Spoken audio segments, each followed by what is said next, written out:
मराठ्यांचा मोर्चा आहे. काही कारणांसाठी सरकारने थांबवण्यासाठी पराकोटीचे प्रयत्न केले.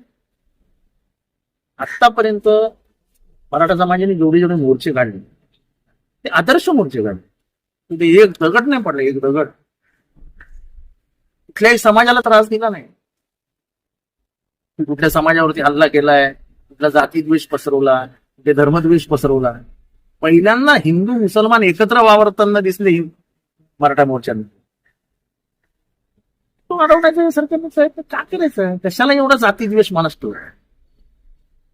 आणि म्हणून मी लिहिलं की ते परशुराम महामंडळ काहीतरी स्थापन केलं, त्याला तुम्ही पैसेही दिले, अधिकारी दिले. त्या सर्व गरिबांना न्याय देण्याचे सरकार असतं, सरकार मायबाप असतं. पण हा समोर इम्बॅलन्स दिसतो ना. समोर तुम्ही आधी मराठा विरुद्ध ओबीसी लावून दिली. तुम्हाला मराठ्यांना आरक्षण द्यायचंच नाही. मला आरक्षण द्यायचं असतं तर एवढं पाशवी बहुमत आहे तुमच्याकडे, महाराष्ट्रातही ते केंद्रातही. तुम्ही निवडणूक आयोगाचा कायदा बदलण्यासाठी मग पाशवी बहुमताचा वापर करता. मग 50%ची कॅप उडवा आणि मराठा समाजाला आरक्षण द्या ना.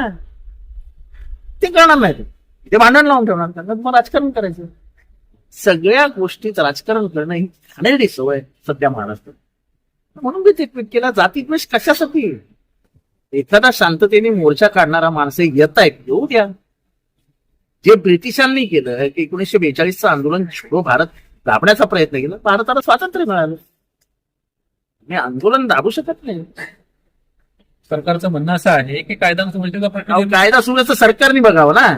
असं दाबून दडपून कोणाला काय करता येत नाही. हे सगळं दहशतवादी कृत्य आहे.